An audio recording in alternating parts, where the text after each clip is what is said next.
Ora, e hoje há essa conferência de imprensa, quando forem 6 da tarde, Rui Costa vai dar explicações aos benfiquistas numa declaração que vamos, de resto, acompanhar aqui no NAU. Para já, vamos antecipá-la com a ajuda do Pedro Sousa, diretor executivo da Correio da Manhã Rádio. Pedro, muito boa tarde. Boa tarde. Bem-vindo. Quais é que são os temas incontornáveis? De que é que, de facto, Rui Costa não pode fugir para, de certa forma, limpar a imagem junto da família benfiquista? Pois essa é a grande questão, mas a memória mais recente leva-nos para Mourinho. Mas há mais temas da época desportiva, porque o Benfica Ficaram comunicou... para trás, ainda antes de Mourinho? Sim, para mim é mais grave do ano. E já lá vou. Primeiro, tenho que dizer isto para ficar bem com a minha consciência. Isto não é uma coisa habitual, convenhamos. O que o Rui Costa vai fazer hoje não é uma coisa habitual. Eu não vi o presidente do Sporting após a final da Taça e não ter ganho nada. Sei que ele falou uma vez ou duas na rua. Mas uma conferência de imprensa, sujeitar-se às perguntas, que eu espero que sejam de todas os órgãos de comunicação social que estejam presentes. E porquê que achas que o Rui Costa tomou essa decisão? É uma questão muito interessante. É um mês muito importante para ele. Mas eu quero dizer isto, não é habitual. Há um ano também, Vilas Boas, quando o Porto fez uma época muito fraca, com Anselmi e com Vítor Bruno, também não se sentou na sala de imprensa e vou lá agora aqui responder. Portanto, primeiro ponto. Segundo ponto. Isto não é feito regularmente, não é uma coisa... portanto, acho que se tem que dar a carga objetiva que o momento tem e que ele quis dar. Depois, há tantas perguntas, acho eu, sobre o processo Mourinho, então, muitas mesmo, mas há tantas perguntas que há, como escrevia hoje o Sérgio Cretinas no Record, que não há boas respostas para algumas perguntas, por muito que ele esteja preparado, que tenha feito horas e horas e horas de media training, não há boas respostas para algumas das perguntas. Achas que se andou a preparar nestas 3 semanas, desde que prometeu falar aos benfiquistas, se calhar não nestes moldes, se calhar quando há 3 semanas e no âmbito da final da Taça de Portugal feminina, prometeu dar respostas aos benfiquistas, se calhar nessa altura ainda não tinha preparado na sua cabeça, enfim, uma conferência de imprensa nestes moldes. Mas porquê que achas que tomou essa decisão de sujeitar, no fundo, a essa dissecagem, não é? Sim, porque ele tem que fechar esta página. E porque dia 27 há uma Assembleia Geral do clube. E as perguntas, os especialistas são os jornalistas, vão fazer as perguntas, mas muitas das perguntas que vão ser feitas hoje, que iriam ser feitas no dia 27, provavelmente ele vai hoje acabar com o assunto. Repito, não há boas respostas para algumas das perguntas que vão ser feitas, mas processo Mourinho, timings, o silêncio do Benfica, porquê da proposta, o acordo de 15 milhões de euros porque o acordo se tratou, a saída de Mourinho, se falava com ele regularmente, quer dizer, tantas coisas.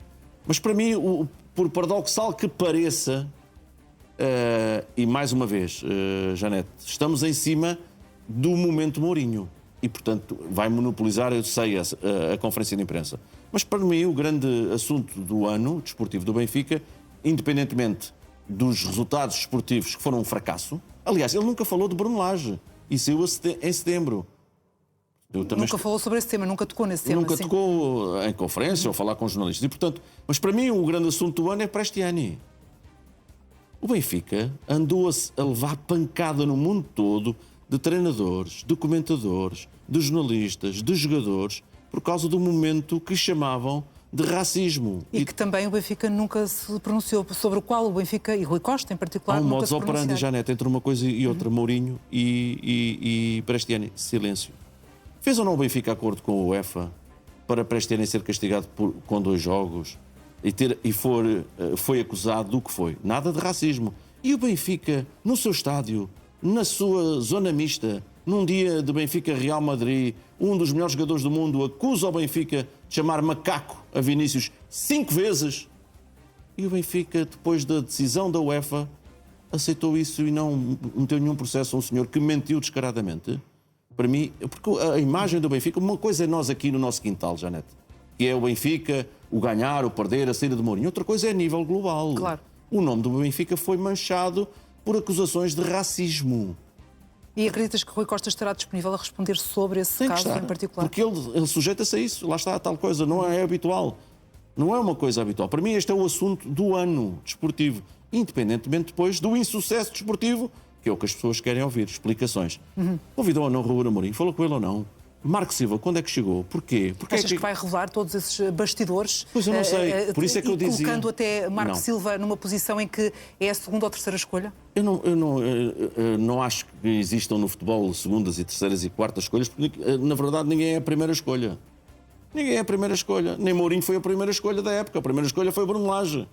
E, portanto, por isso eu dizia, nessa frase feliz hoje do Cretinas, que é: não há boas respostas para algumas perguntas. Não há. Por muito que ele tenha treinado, por muito dos seus conselheiros, à direita e à esquerda e ao meio, que essa é outra das questões. Uma das bombas do Mourinho, ainda ontem, naquele comunicado, vamos chamar-lhe, aquela despedida que ele fez nas redes sociais, ele faz um agradecimento e elogio ao Benfica Campos. Aqui há 3, 4 semanas, dizia de um lado o Benfica Campos e do outro a Luz, como que de um lado os do fato de treino e dos outros dos engravatados. Essa é outra questão. Se ele sabe o que é isso.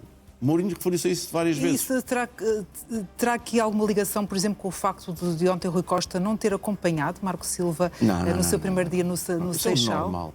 É normal? É normal. O Presidente não tem que estar... Porque, vamos lá ver, o Marco Silva já está a trabalhar há vários dias. Há muitos dias que ele está a trabalhar, só não foi lá. Portanto, amanhã... Não é importante ter a presença de um Presidente? É importante no momento da sua primeiro apresentação, é importante no dia da abertura dos trabalhos, dia 25, ele estar presente com o treinador e com os jogadores e ler a cartilha para a época. Aqui é que se aplica bem a cartilha, é o termo cartilha para a época e a exigência que o Benfica tem para os seus profissionais de futebol. Não valorizo nada a sua ausência ontem, porque, olha, se calhar estava a preparar-se para a conferência de hoje, não sei. Mas, que vai dar muito trabalho. Mas sim, que vai dar muito trabalho, porque eu insisto nisto. Não é habitual um presidente sujeitar-se a isto. E, portanto, corra bem ou corra mal, já estou com aquela canção de 2016, joga bem ou joga mal, há uma coisa que eu tenho que lhe tirar o chapéu, é que dá a cara.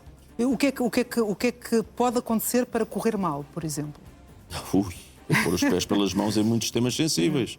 Nesta questão do Mourinho, há um vaso comunicante com a questão pré-estena, é o silêncio do Benfica. Porquê é que houve esse silêncio? Portanto, se Rui Costa insistir em manter esse silêncio total e absoluto... Não, o Mourinho tem que falar várias coisas, não é? É logo meio caminho andado para... Correr mal.